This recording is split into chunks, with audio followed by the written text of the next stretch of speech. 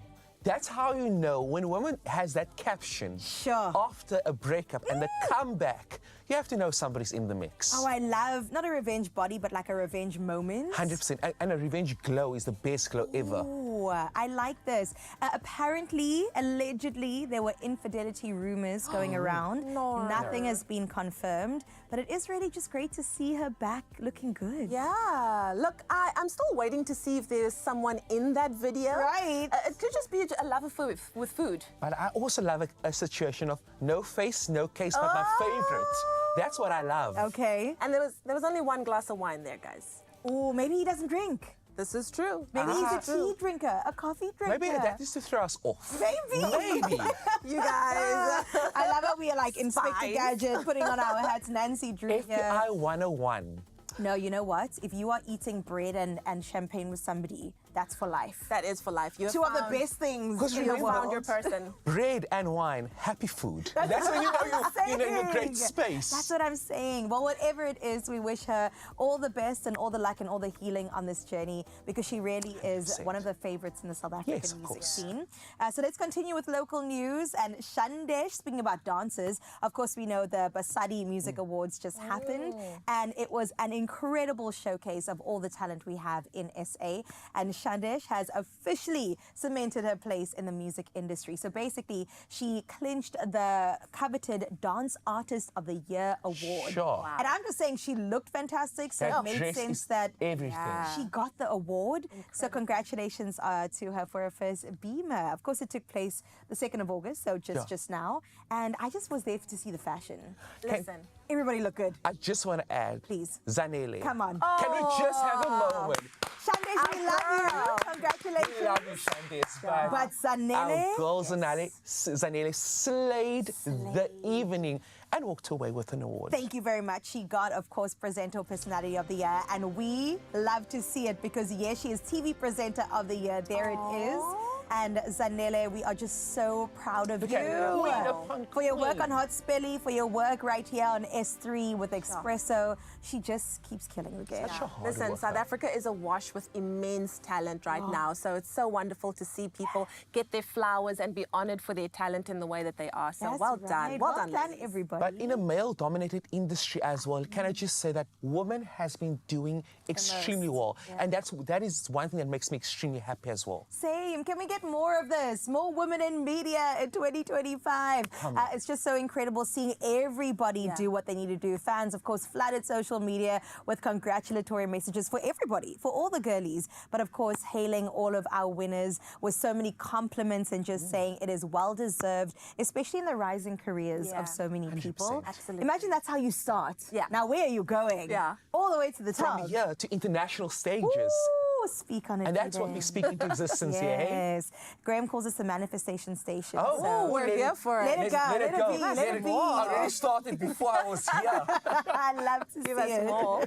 All right, let's move on to another story. On the front of women just doing the most, I absolutely love to see it. And we have another South African broadcaster, a global advocate, and also a social entrepreneur, Dr. Criselda Kananda, who we know always just does the most. Yeah. And she's made headlines once again because she's been named ambassador of the 2025 Tribute to Women concert.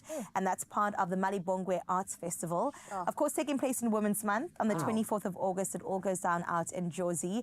And it just includes incredible powerhouses performances. Some of my favorites, King Ta, Otandiso Maswai, Amifaku, Mikasa's in there as well.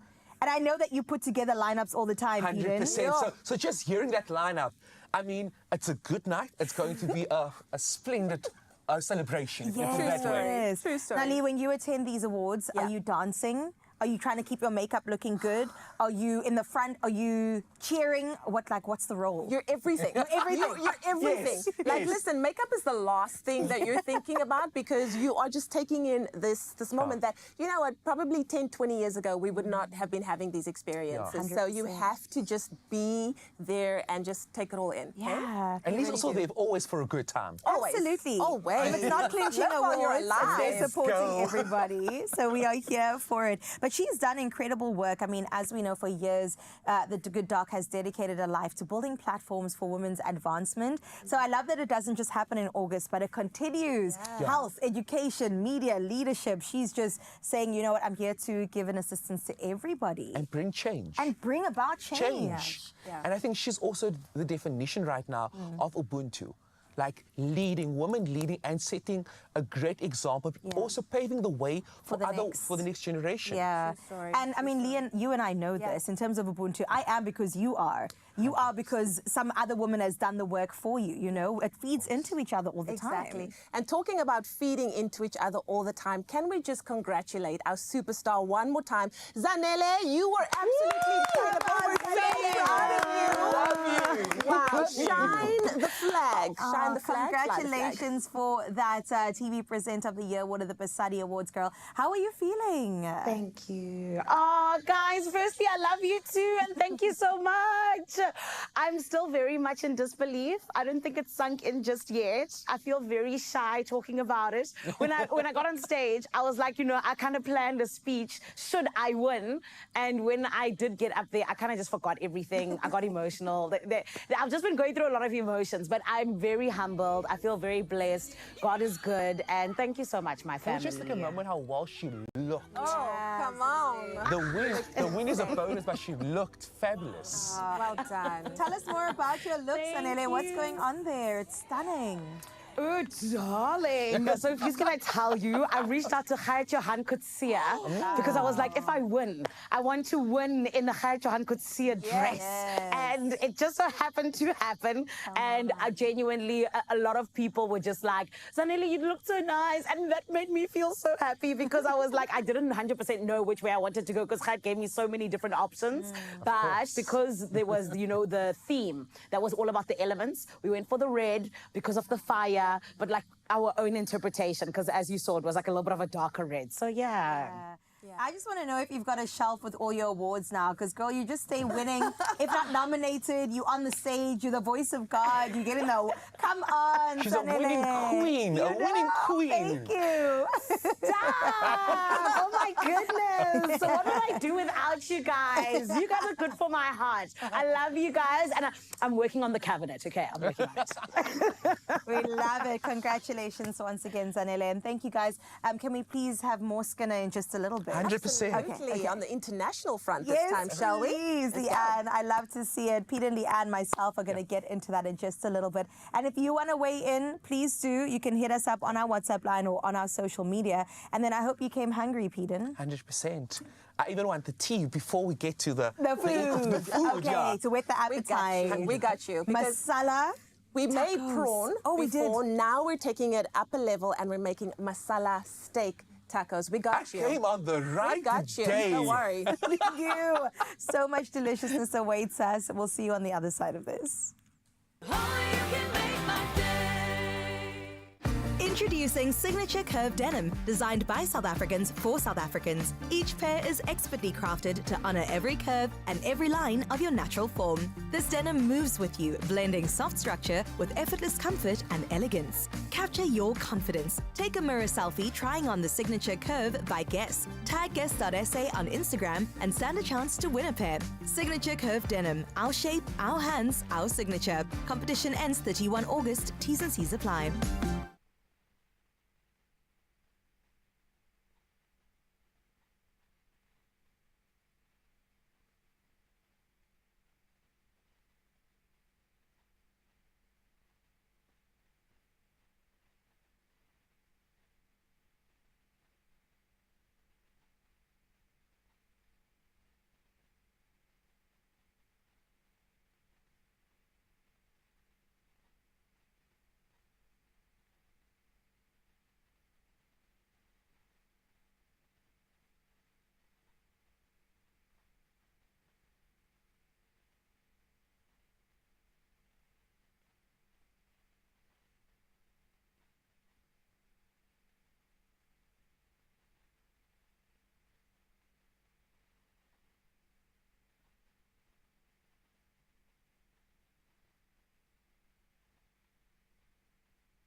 It's my feel-good breakfast show. It is your Feel Good Breakfast Show, Expresso, right here on S3. Thank you so much for joining us this morning, and we are definitely going to get into some entertainment news right now. We've got Zanele out in Jozi. We, of course, have got Lee Ansel on our couch. We've got Pete in here as well, and then we've got you. So thank you so much for weighing in and being here. Entertainment world, internationally speaking, we got to start with Sierra. This news, I don't know, brought a smile on my face because I'm like, oh, our sister is home. She officially has her Benin citizenship. Of course, we know she's an incredible Grammy award-winning artist and recently gained that citizenship last month, the 26th of July. And a beautiful ceremony was held for her as well. And, you know, Benin released this new law that I think many people are going to see if they've got heritage there as well. It's called My Afro Origins, and it offers citizenship to descendants of enslaved Africans or African Americans, and she traced her ancestry back. And to know that she's an African sister, come on. I saw that. When I saw that on the gram, I was so excited for that because I've seen it with a lot of the American celebrities. A lot of them are trying to trace their roots and kind of like return to the motherland. So it was so wonderful to see not only their reception of her, but just how emotional she was, like finding out, you know, where she came from as well, which I think is so fantastic. But can I also just add that this is also a pure example of how great our culture has been and where our culture has been going to different parts internationally, but also them coming back just to appreciate that is absolutely amazing. I think we're also all looking for a place of belonging. And if you're in America, it's like, I know I'm American, I don't feel like I quite belong. So it's really nice to know that. Stevie Wonder also got his Ghanaian citizenship because he also traced that back. So it's really great to see that, yes, Africans are the best. I mean, we're talented, we're good looking, we just are the best. And speaking about the best, I mean, Zanele, Sierra's part of our people. Come on, man. 100%, guys. Listen, we claim our sister over there, just like you said, Leanne, but 100% also. I feel like I definitely resonate with what you guys just said. Shame, a lot of them, they always like, you know, I don't actually know where my bloodline traces to, which is really, really sad, especially for us who have so many roots where we are in South Africa. We know exactly which house our people lived in 1865, and it's sad for them when they're not able to do that. But when they are able to find that place where they're like, hey, this is home, I think it's so special.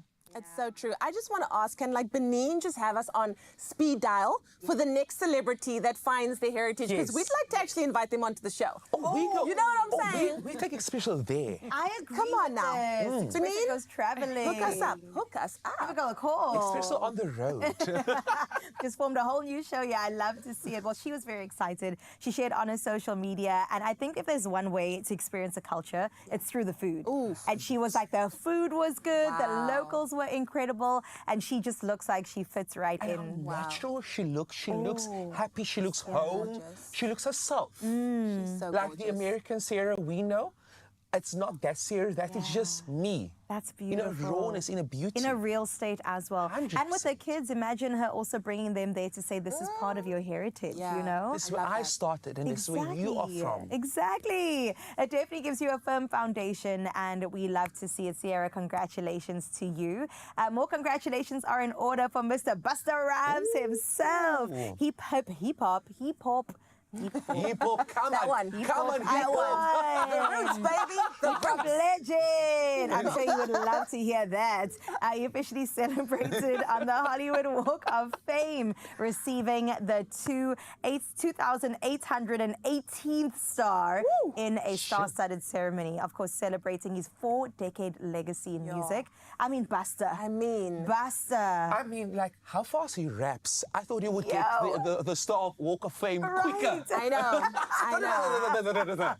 I love him. He got there. He's contributed so much in music and paired up with legends like LL Cool J, Big Daddy Kane, Chris Rock, and they all came through and they praised him for this moment, which I would say is a long time coming. 100%. I'm surprised that he hasn't gotten it sooner, but hey, rather late than never. Things I happen would on say. the right time. True story. also And he's been true. also very quiet within the industry, but also working very hard behind the scenes. That's so I true. think the timing was just on par. Yeah, I mean, Sanela, you're a fellow girl in radio and music. How do you feel about Busta's latest move?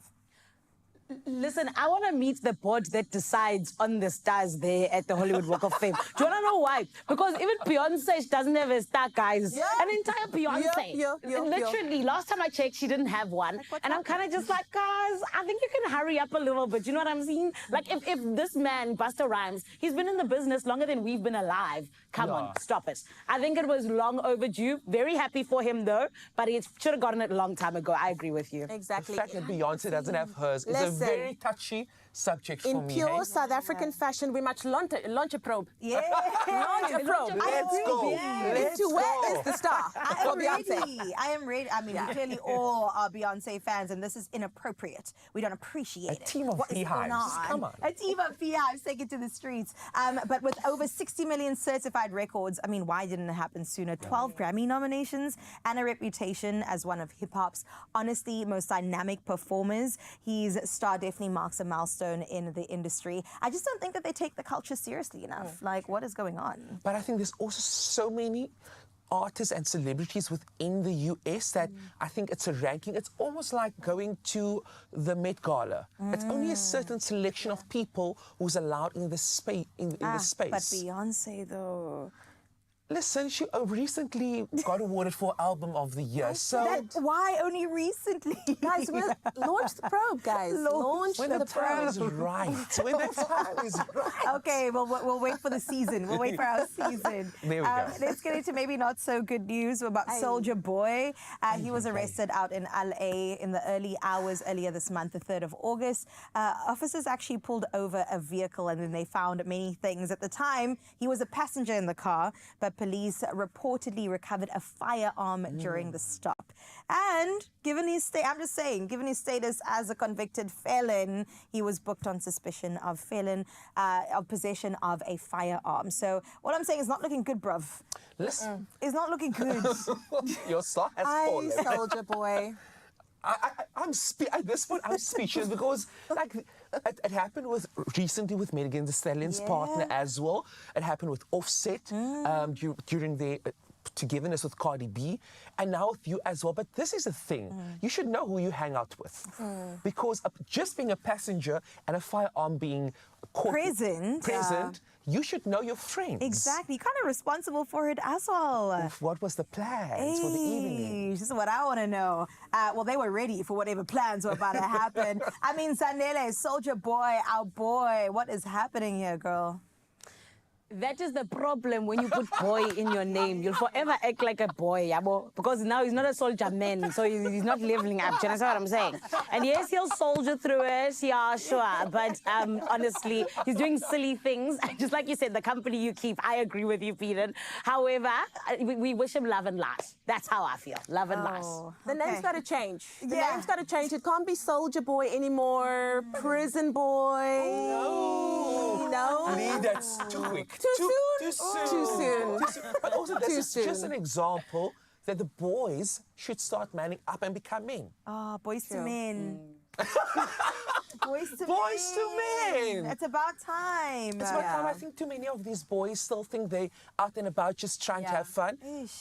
Where's the manliness? Yeah, and so talented. It's not necessary at all. 100%. I still love him though. Yeah.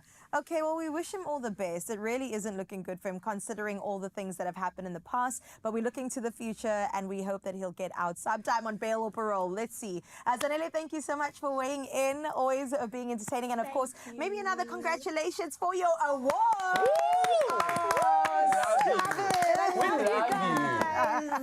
We love you.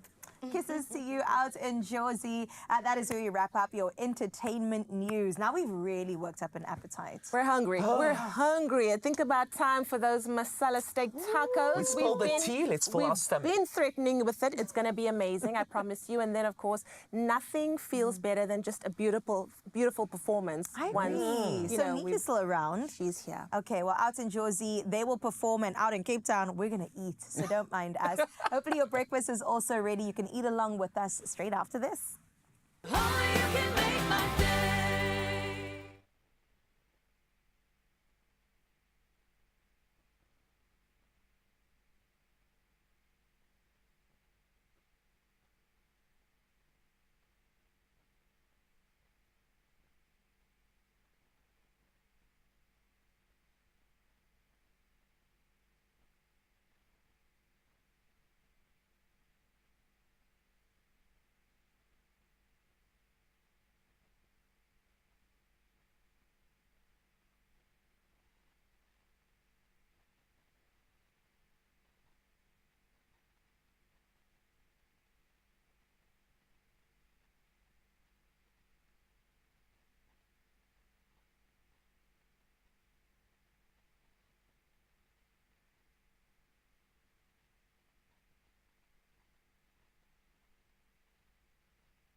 It's my feel-good breakfast show. Welcome back. It is your Feel Good Breakfast Show. Yes, we are still going to have our masala steak tacos, but for now, though, we thought we'd have a dip out moment with one of our favorite people, because picture this. The bass is booming. The crowd is electric. And your friends are living for the night at the club. Yes. But are you? That's the question. You're already home in your mind, wrapped in a blanket, dipping your rusk in your coffee. You said, what time are we leaving? I don't belong here anymore. Nora, that's your cue to dip out with Oma. No guilt, no FOMO, just full on comfort. Please, peace. We wake up choosing peace and perfectly timed snack satisfaction. Speaking about snack satisfaction, right on cue, let's bring in your snacks. Our favorites, of course. Thank you. And not just talking about Oma, we're talking about Lucian. I love this. Thank you so much. on. Listen, Peden, have you ever been in that? Don't take our rusks from us. Can we have those too? I'm joking. Thank you, Lucian. We appreciate you. This morning. Have you ever been in that situation, Peden, where you're in a club, but it's like, I don't want to be in a club? My friends know this by now. I'm a 9 o'clock baby. Not 9. I am. That's what time we're leaving the house. I am. What? Yeah. Ooh, at 9 o'clock. No, on a Friday evening at night, I need to be in bed, electric blanket on. I need to be having a green tea. Wow. I'm out. A rusk in hand. 100%. 100%. On a Saturday, I can't either. Peden. 100%. I'm disappointed. You know, if you've been 16 and you were actually 30, by the time you're 30, now you feel like, I'm done. I don't belong here. I'm retired from this life, retired from the streets. I love it. Well, then you definitely deserve to have a dunking moment. And I hope you will include more Oh My Rusts in your 9 p.m. bedtime. It is the perfect dip out snack. I feel like I'm having a resurgence of wanting to be in the streets. How good is that? I know. You can have more. In fact, that whole plate can be for you. It's the hot cross bun flavor. I just want to say it's different. Yes. So nice, not too sweet.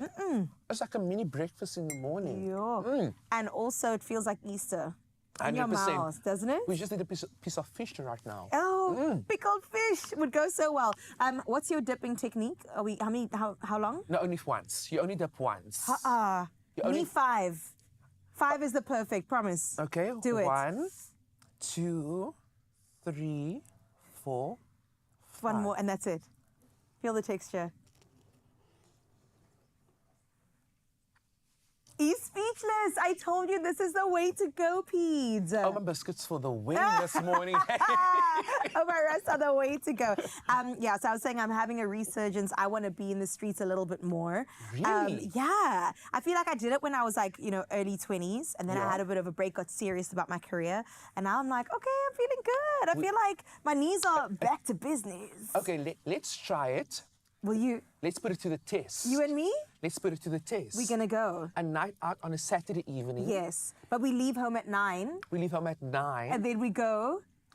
Out for supper first. Okay. Then to the clubs. The club. To the clubs. We need to leave by 2.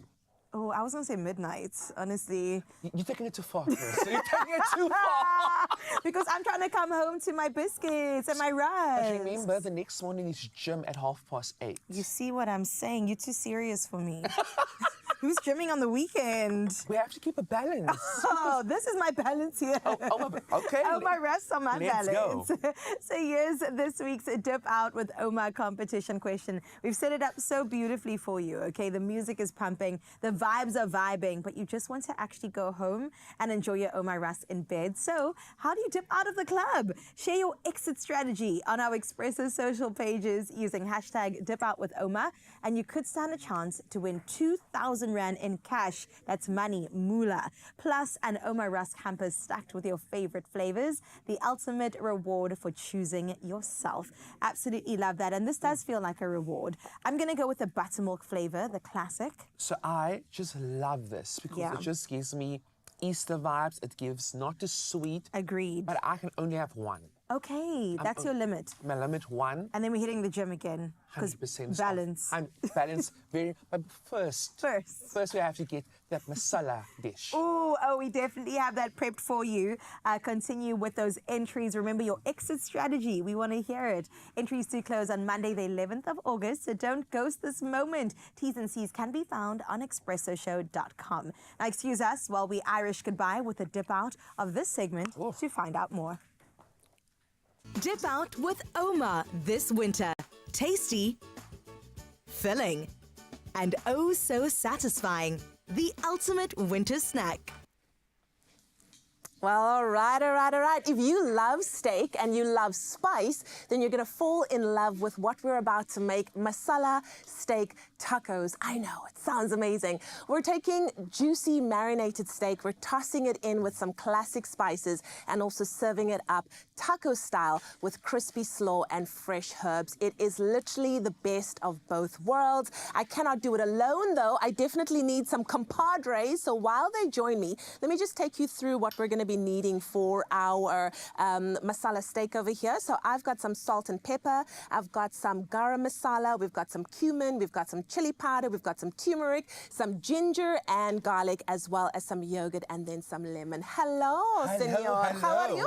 I'm come good. this side. Come this side. Because I'm actually going to put you to work with regards to our coleslaw over there. Okay. You have got some yogurt and mayo. You've also got some cumin, just to bring out a little bit of extra flavor. And then you've got some lime juice over there. All right. I know you're a great cook, but what goes first? Okay, cool. So we're going to do this one first because this one takes the longest to cook. So do you want to pop our You're gonna trust me neutral again. oil Let's do it, into? We'll do it You got together. this, Carissa. We'll do it together. You know, didn't see what happened earlier. so a little bit earlier on, Carissa charred. She charred our tacos, but we don't talk about those things. That's we a move past. on. That's a past. It's a pass. It remains a dish. Exactly. So you can pop our yogurt in first. Amazing. And then we're going to give that a nice mix. Interesting. Some So yogurt in here. the best way to do your marinated steak is to, once you've added all of the ingredients, is to pop it in the fridge for about 30 minutes. Yeah.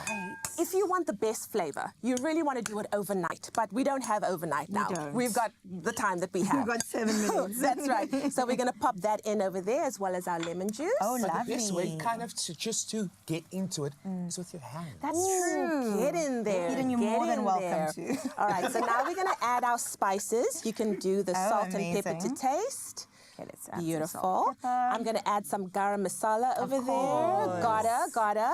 You can add some turmeric over there for us, Carissa. I love bori. It's such a good addition. Nice. I'll add the cumin powder and then chili powder as well. Oh, a bit of a kick. I'm going to throw it all in. Go for it. Go for it. Your spice Guys, tolerance is we're living on the great. edge. Wow. And then also Oh, yes. our flavorants. Delicious. I mean, that Ginger. already Ooh, smells that good. ginger and that garlic is going to be absolutely divine.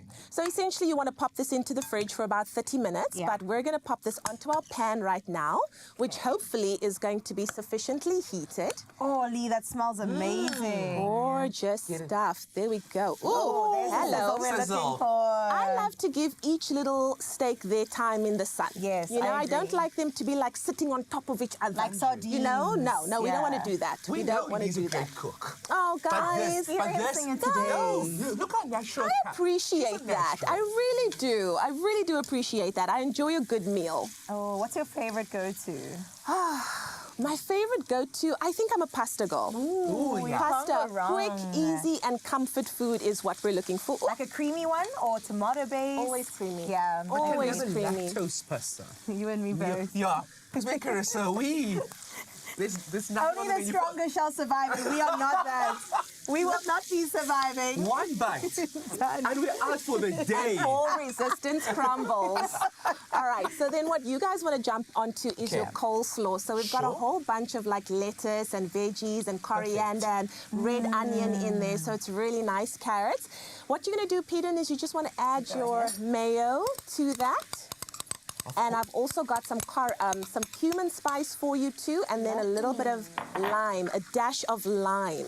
So we're And then bringing just- in that curry flavor everywhere. There we go. And just give it a good mix, and Bob is your uncle. Delicious. I'm such a natural cook, hey guys. Yo, no, you're killing the game. Well done. That's a draw alarm. I just wanted to say, what's happening? Usually I don't do lemon with food. Oh, you don't? No. It's the best. Only with a beveragino. A Aubergino. Yeah. Okay, when we're in the street, Yeah, we're gonna. 100. Why don't you take the lemon and then just add a little bit of that in? Yeah, It just needs some sort of citrus. There we you go. Okay. You guys are doing so good. Thank you, Lee. How's the steak looking there? It's coming along really It's nicely. coming? How do you like your steak, by the way? Medium. Medium? Medium to Always. rare. I'm a medium rare girl. Yeah. Yeah. You want to see the cow moving? You want to hear her? 100%. She must still be alive. Yo. You know, a There little must alive. always be love in your mouth, eh? Ooh, it looks good. There Okay. we Then go. we've got the crunchy corn tortillas, our tacos. I love the corn tortilla. The corn ones are delicious, and you love the crunch as well, you mentioned. So then we'll just put coleslaw in the steak, and that's it. And then we're good to go. So now we Wow. layer, Oh, pop the really? slaw Let's on try. the taco. Ooh. Don't be scared. Oh, a little bit scared because we don't want it to You have to break. push it in. Yeah. Let's push it in. Ooh. Carissa and myself. Gently does the darling. Gently does it. Push it in gently, Yeah. Carissa. Okay, I'm trying. How's that? No, that's perfect. Okay, maybe a little bit more. I think she can get stuffed a bit more. Okay. And All right, and then we're going to go in with our little tuck. tacos. It's going to be hot. Coming in hot. Coming in hot. Coming hot in to hot. prods. There we go. I don't want to burn you. No problem. Delish. Let's see That's that. amazing. Are you going to taste for us, Carissa? Yeah, I'm going to taste that one. Okay. Okay, do you want to taste? You go first. Okay, let's see. So we take a squeeze of lime. I love how Leanne's hard at work and we just here Leanne, come eating taste it with away. us. Leanne, come I'm taste fighting it. for my life over here, guys. Little bit of lime. Okay. How would you guide me to eat this? Because if I take a bite, it's just going to crumble. You just have to go all in. Okay. There really is no other way. method. Just go all in and be confident. Confident Let's eater. do this. Thank you, Peden, for the Right in the mouth. reinforcements. And push it to the back. There we go. Listen, it's the crunch heard all around the world. Wow. I love that. Is it good? Just the sound of it is great. That's incredible. I'll just go to the steak first to taste the steak. Azay.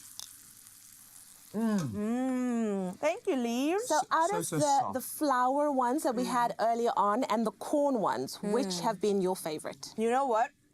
I thought I was a soft taco girl.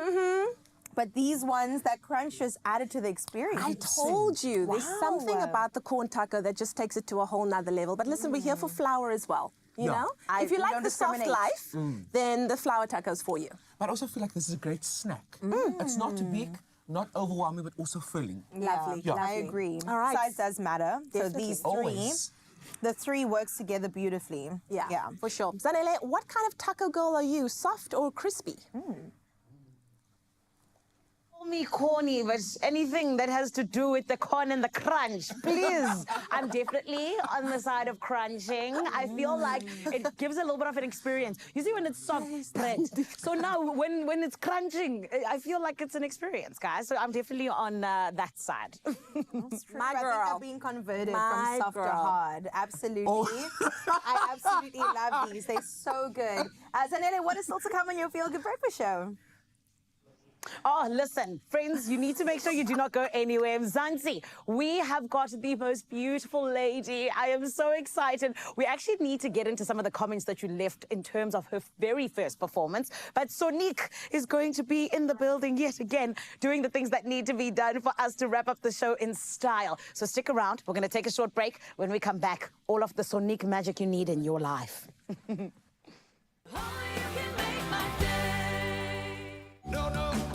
Creamy coffee in 3, 2, done. Jacob's 3-in-1. Wunderbar.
It's my feel good breakfast show. Welcome back to your Feel Good Breakfast Show. It's Expresso right here on S3, and we are living our best life in studio. What a show it's been today. Oh my hey? gosh, It's I'm been just a glad lot of fun. that we got to eat a lot of goodness. I know.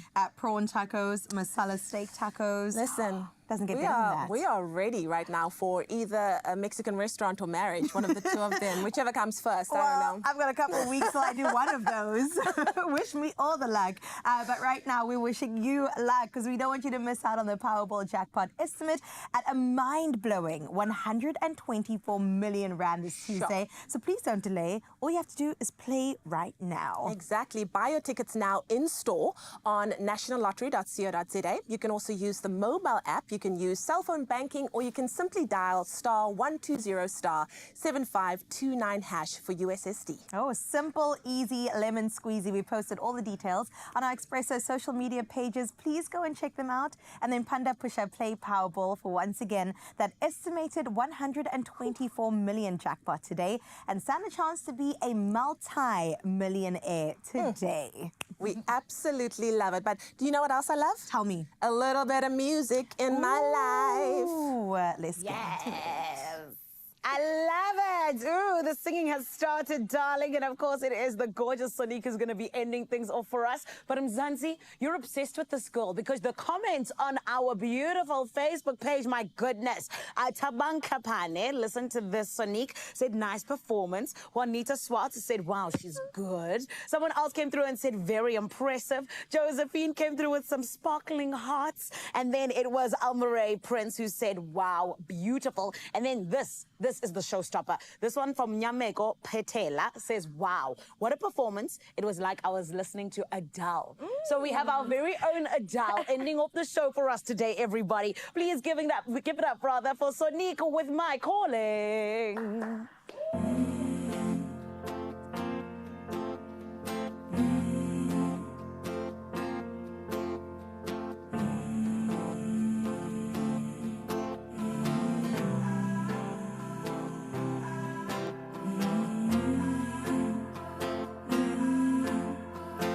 Some people, they don't know what it's like to find peace of mind. Why can't we find it when we most need it sometimes?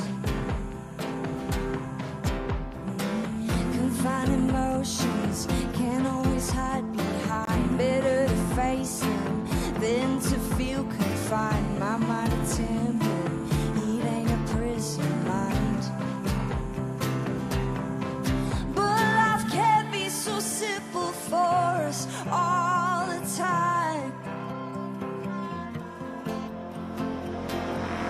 Yeah, people criticize for what they don't know. Is that the strongest minds come from broken souls? Never waste your time thinking people know more about you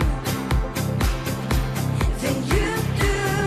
Temptations, they're always hard to break. Come face to face with the side you love and hate. Things don't come easy if you don't find yourself. Picture perfect in front of you and me. Behind the walls are what you're afraid to feel. It's like two oceans that don't really meet. But stay true to who you are, then who cares what life will swing.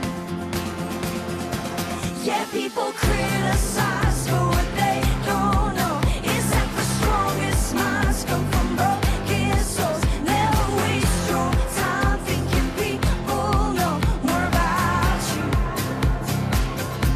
than you do. I'm finding my calling. I'm finding my calling. My calling. I'm finding my calling. It's time to break the habits that pull me away from strength. Yeah, it's time to break out and make my way. I'm finding my calling. It's time to break the habits that pull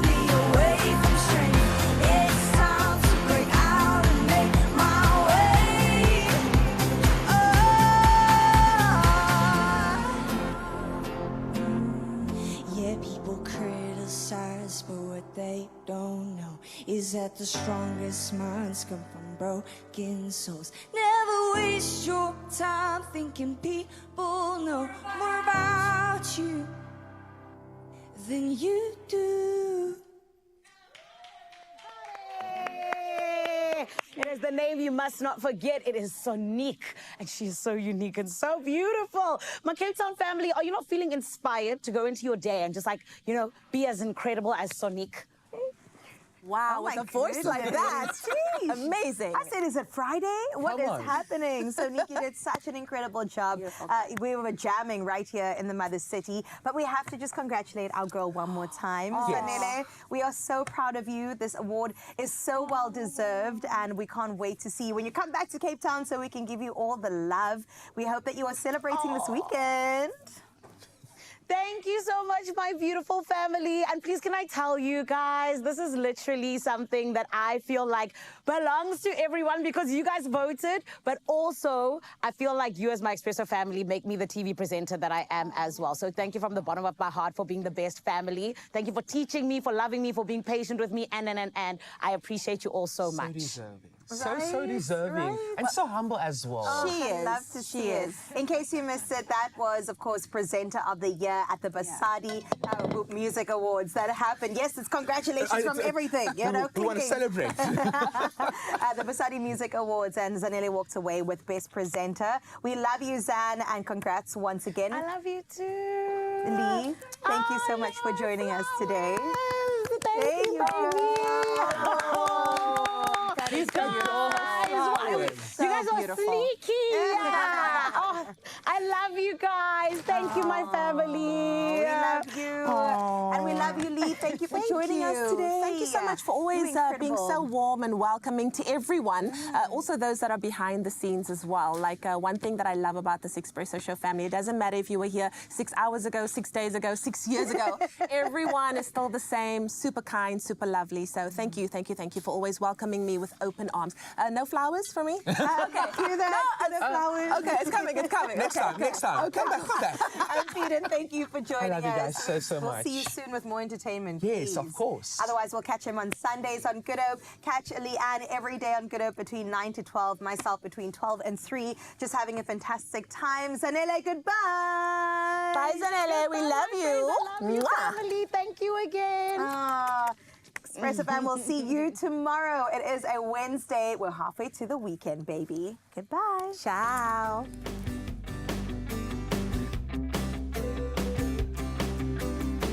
Another feel-good production.